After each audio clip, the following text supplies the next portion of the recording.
Hi students, in the last class we have seen what are errors in measurements and the different categories of errors. Today we will discuss how such errors in measurements propagate when we do some mathematical operations like addition, subtraction, multiplication and division, and even when the values are raised to certain powers. First, we will consider the case of addition. Before that, we have to remember one thing. If we get the experimental value and error, can't we get the exact value by applying error on the experimental value? No. Because we are not getting the exact errors, but we are getting a range of possible errors. We are not sure about the actual error or the exact error.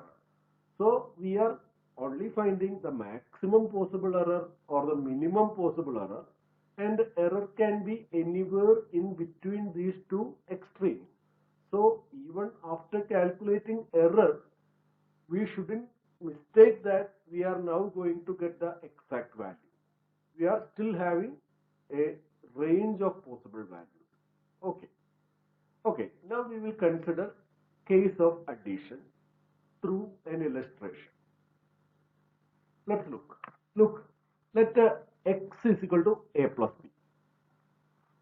Then if delta a is the error in the measurement of a and delta b is the error in the measurement of b, then while we add, we have to include these errors also.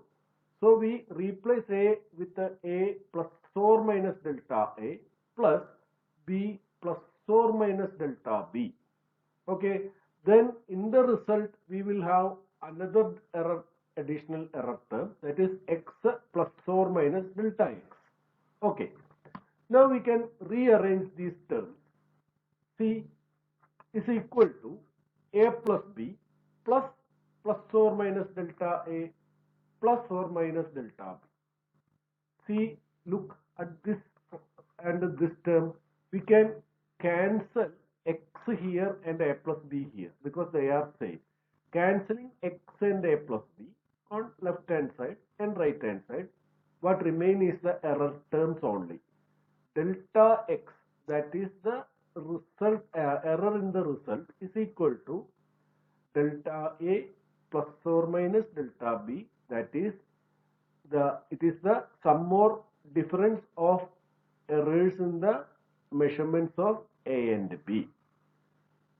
But we have to remember the sign is plus or minus. Here also there is a plus or minus sign. So there are four possible extreme values of error. They are delta a plus delta b, delta a minus delta b, minus delta a plus delta b, and minus delta a minus delta b. So what we can conclude, the maximum error in the result of summation of two values is the sum of absolute errors of the measurement values, isn't it? Maximum error is what? Delta a plus delta b. What are they? It is the errors in individual errors in the two measurements. So their sum, a delta a plus delta b, will be the maximum error we add, or plus minus of this will be the maximum negative error we will add. The other two values comes in between these two range extremes, these two extremes. So plus delta a plus delta b to minus a minus delta b will be the two extreme ends of the errors in the measurement we have performed. Hope you understood this. Now we proceed to the second case of subtraction. Look here. Let x equal to a minus b. Here also we apply the same principle. X plus or minus delta x equal to a plus or minus delta a minus b plus or minus delta b. Rearrange them is equal to a minus b collected outside plus delta plus or minus delta a minus or plus delta b, because this minus when taken inside plus or minus become minus or plus. That's the difference. Now here also we can cancel x on the left hand side and a minus b on the right hand side. So what happens? Only the error terms remain. Delta x is equal to plus or minus delta a minus or plus delta b. But if you take the four extreme values, they will be the same as the earlier case. Only the order changes. This means the four possible values of error are delta a plus delta b, delta a minus delta b, minus delta a plus delta b, and the minus delta a minus delta b. We are not interested in the order in which these errors are arranged. This will be the four cases. So what happened? Our conclusion is going to be the same as that of addition. The maximum error in the result of subtraction of one value from another value is the sum of absolute errors of the individual values. That is same as the result in the case of the addition. Same. Okay. Now we proceed to the third case. Multiplication. X is equal to a into b. Here also we apply the same thing again. X plus or minus delta a is equal to a plus or minus delta a into b plus or minus delta b. Now we apply the law of distribution. Cross multiply first a with both the terms in the second parenthesis and delta a with both the terms in the second parenthesis. Then we get ab plus or minus a delta b plus or minus b delta a plus or minus delta a delta b. We know delta a and delta b are decimal or fractional values, very small values. So their product will be even smaller. So the last term can be ignored. So we can rearrange. See, remember, even the error calculation here involves an approximation. Okay. So x plus or minus delta x is equal to ab plus or minus a delta b plus or minus b delta a. Now what we do? We cancel x and ab on left hand side and right hand side because we started with that. X is equal to ab. So what remains? Remaining will be terms involving delta only, that is plus or minus delta x is equal to plus or minus a delta b plus or minus b delta a. To make it a more understandable form, we divide throughout. How we divide? We have to divide left hand side with the x and right hand side with the ab. Why? Because x is equal to ab. So dividing with the both will have the same effect. So what happens? On the left hand side, what you have? Delta x by x. On the right hand side, the first term when divided with the ab, a cancels. So it becomes delta b by b. Second term, what happens?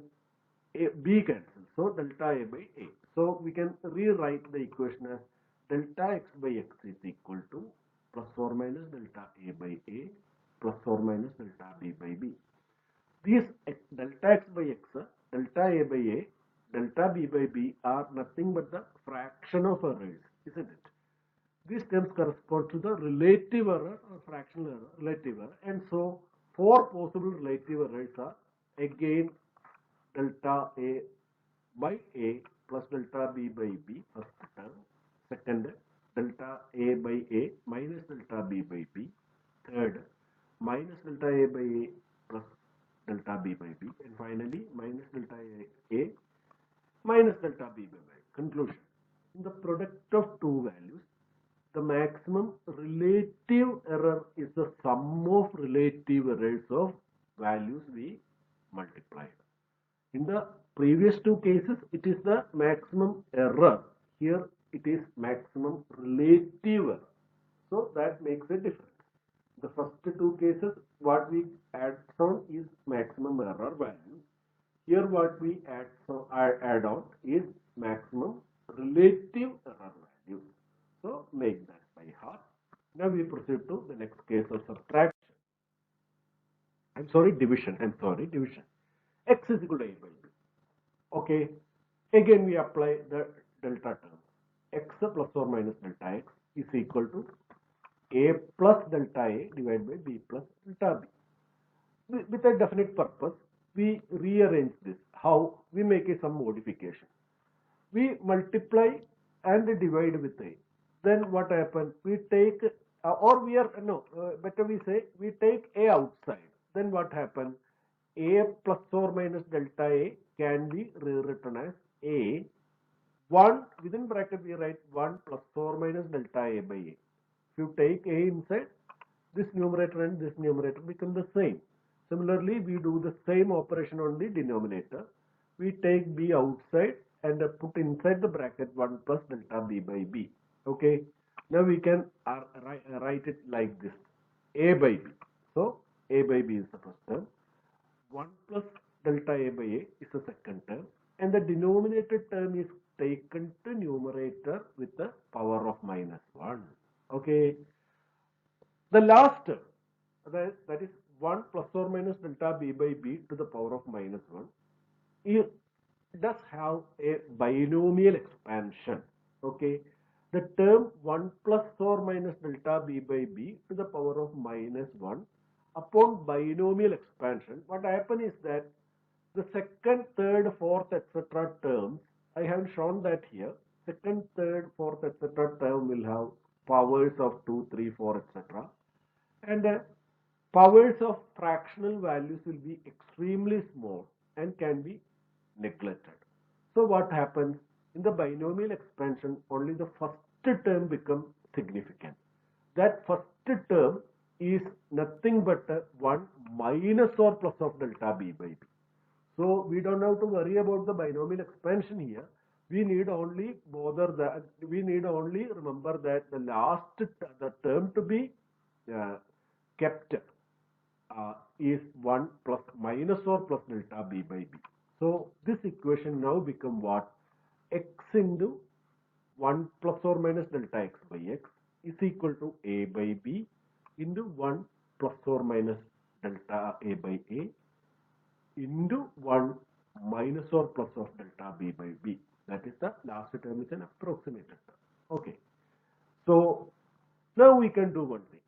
We can cancel, as in all previous cases, we can cancel away the original part of the equation. That is, X can be cancelled with A by B. Look here, here it is an X, here it is A by B.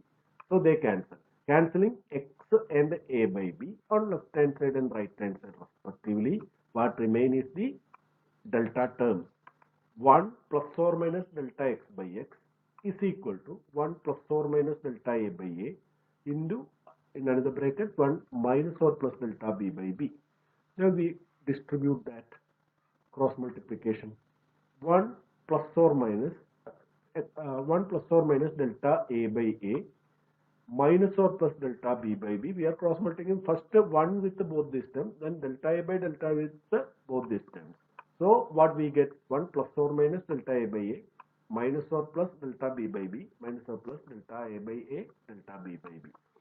Among these four terms, again the last term will be extremely small. Delta A by A into delta B by B being the product of two very low values will be even smaller and can be neglected. So what happened? The last modified equation is, so delta X by X is equal to plus or minus delta A by A minus or plus delta B by B. So what are the four possible extreme values of error? Delta A by A plus delta B by B, delta A by A minus delta B by B, minus delta A by A plus delta B by B, and minus delta A by A minus delta B by B. These four terms. That is, they are nothing but the terms of extreme errors in the case of multiplication.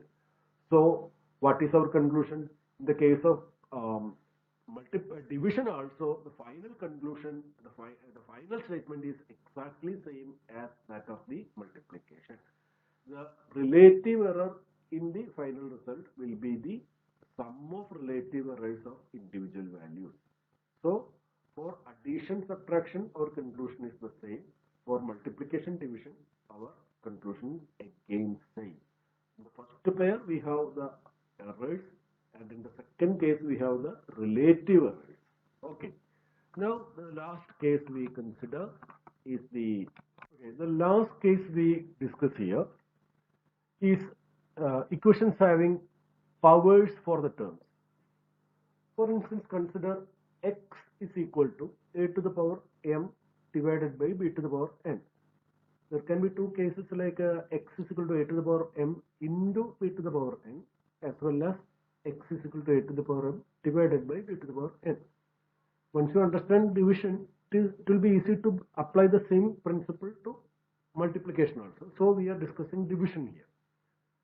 The first thing we have to do here is to take logarithm on both sides, so that the powers become the product values. Log x is equal to m log a minus n log b. This we already know. Okay. Now the next thing we have to do is to differentiate both sides.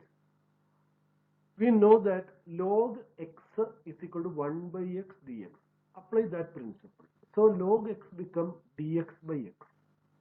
M on the right hand side remain as such, log a become dA by a, minus n remain as such, log b become d by b. With respect to errors, we can rewrite the equation as delta x divided by x plus or minus m delta a by a minus or plus n delta b by b. Based on the signs, we can have four combinations of maximum errors, like four combination of errors, like both having plus sign, both having minus sign, first term plus, second term minus, first term minus, second term plus. I haven't written all of them. I am proceeding. I have written here only the highest error that is possible. Based on signs, we can have.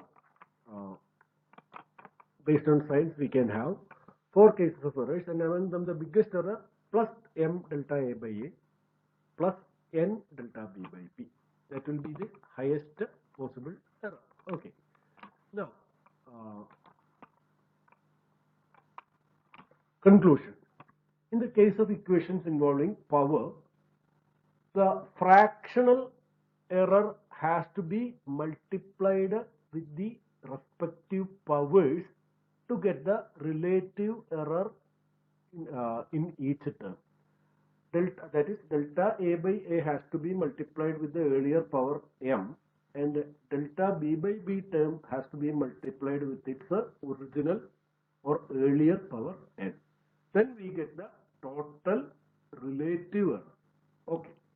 Now we proceed to do some simple problems from this applying these ideas. Problem 1. In an experiment, two capacitances measured were 1.6 plus or minus 0.2 microfarad and 3.5 plus or minus 0.3 microfarad. What is the total capacitance in parallel connectivity and the highest percentage error? Here, we know parallel connection of capacitance gives additive capacitance. They get added up. Total capacitance. First, we add the error-free values. 1.6 plus 3.5 microfarad. This is 5.1 microfarad. Okay. Total capacitance 1.6 plus 3.5, 5.1 microfarad. Highest error, you add 0.2 from here and 0.3 from here. 0.2 plus 0.3, 0.5. So highest percentage error. See, the total value is 5.1. In that 0.5 is error. So 0.5 by 5.1 into 100, 9.8%. So final capacity 5.1 plus or minus 0.5 microfarad or 5.1 microfarad plus 9.8%. Here we again don't use the symbol microfarad. Simply write plus or minus 9.8. Only when the value is expressed, we have to say total as microfarad. Here we don't say that. Now problem 2. The length of two metal rods are 2.5 plus or minus 0.2 micrometer and 3.8 plus or minus 0.5 meter. Including the error, what is the lowest possible value of the difference in their length? So here we have to find the difference, application of subtraction. Main difference in length of two rods. As usual, we subtract the bigger 3.8, smaller 2.5 from bigger 3.8. Then you get 1.3 meter. Highest possible error, you add the errors, 0.2 plus 5, 0.7. So the smallest reported value will be the directly measured length minus the highest error, which is 0.7. So 1.3 minus 0.7, 0.6 meter. Hope you understood that. The next problem. What is the highest possible total length of two wires whose individual lengths are given as 50.0 centimeter plus or minus 8.0% and 45.0 centimeter plus or minus 10.0%. So here the thing is that you have to convert the percentages into actual values. So highest error in the length of the first wire, you multiply 50.0 into 8.0 by 100, 4.0 centimeter. Highest error of the second wire, 45 into 10.0 by 100, 4.5 centimeter. Okay. So the total length, sum of length, plus additional length due to error. So the total length is 45 plus 5 is equal to 50 meter.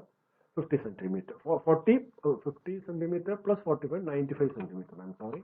Plus 4.0 plus 4.5 centimeter is equal to 8.5 centimeter. So 95.0 plus 8.5 is 103.5 centimeter is the total length, including error correction.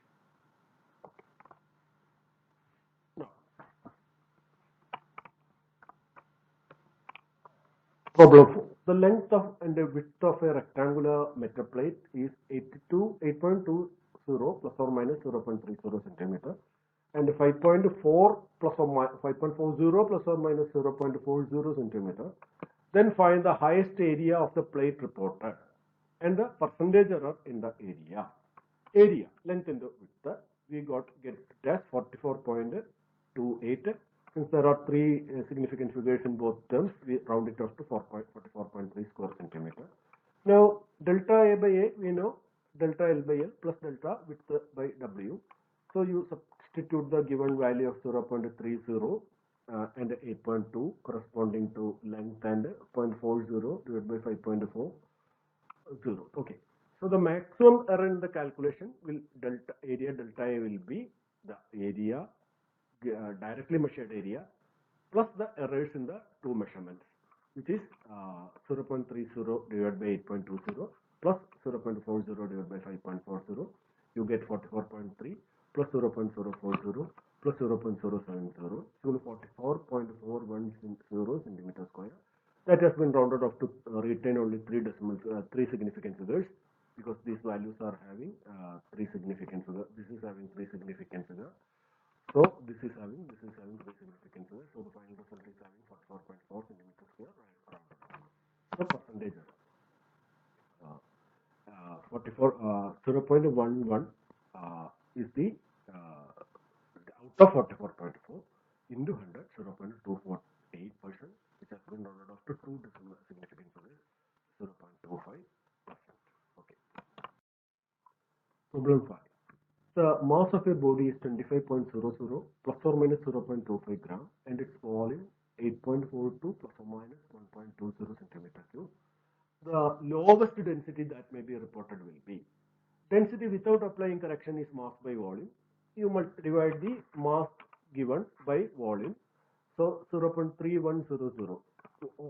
Both the terms are having four significant figures. So we can retain the same four significant figures here.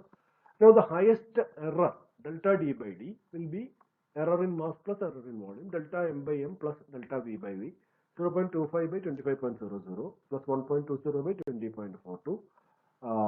Here we can retain two significant figures. So the first term 0.010 with the two significant figures, and the second there are three significant figures 0.0100. So you are adding 0.010 and 0.0100, but here being addition, you can retain maximum number of decimal figures. So you can retain up to three significant figures, so three decimal figures with the two significant figures. So the result is 0.020 with the three decimal positions and only two significant figures. So delta D is equal to capital D into this value. So this value is 0.3000 and this correction value is 0.020. Multiply, you get 0.0062. Only two significant figures. This is having two significant figures. This is having 4, this is having 2, but we can return only the limited number of significant figures. So the answer is 0.0062. Okay. So the lowest density reported will be this directly measured value minus this value. Okay. Because we want the lowest, then we get this answer. So we have a shortcut. We want the lowest density, no? Lowest density will be, a value will be low when the numerator is the lowest and the denominator is the highest. So you have to take the lowest mass and the highest density. So what is the lowest mass? Directly measured mass minus the maximum correction. So 25.00 minus 0.25. And the V highest is 80.42 with the highest correction plus 1.2. Then you get 0.3032. There is a small discrepancy between these two just because we have rounded off here several times. Okay, that's why we have a discrepancy between the two results. Hope you understood that. Okay. Next, problem 6. Calculate the maximum percentage error in the determination of x if x is equal to pi r square by L root t, where R, L and T are having the percentage errors of 2 or 3%. Okay, respectively. So we know here delta x by x is equal to first term r square 2 delta r by r plus L numerator, so delta L by L divided by root t. So minus plus 1 by 2 root delta t by t. So the percentage error in the value will be, that is delta x by x into 100 will be 2 into delta r by r into 100 plus delta L by L into 100 plus minus or plus 1 by 2 delta t by t into 100. Okay. Given delta r by r into 100 is directly given. We don't have to do it. 2. Delta L by L into 100 we have given 4. Delta t by t 3. So maximum percentage of error in the measurement delta x by x into 100 will be 2 into, first term has a multiplication with the 2. So 2 into percentage error plus 1 into percentage error plus half into percentage error, that is 2 plus 2 into 2 first term multiplied with the 2, second term 4 alone, and the third term multiplied with the half, giving you 4 plus 4 8 or 9.5%, which is rounded off to 10%. Why? There is only one significant figure that can be retained. 9.5 has two significant figures, so we rounded it off to 10, where 0 is not a significant figure. Okay. Problem 7. Calculate the maximum possible error for y. Similar, almost similar. Y is equal to 4 mg into L by pi d square L. Here instead of root we have square. Here mass m is equal to 1000 gram, length L is equal to 200.0, diameter d is equal to 0.075, and elongation L is equal to 0.325. Okay. Here we have to remember no corrections are given, so least counts have to be taken for the corrections. So see how we apply that. Mass percentage, see here we calculate based on the least count as. See 0.1 relative error of mass, delta m by m into 100. See mass is 1000. Mass is 1000 gram. So correction, the least count will be 1.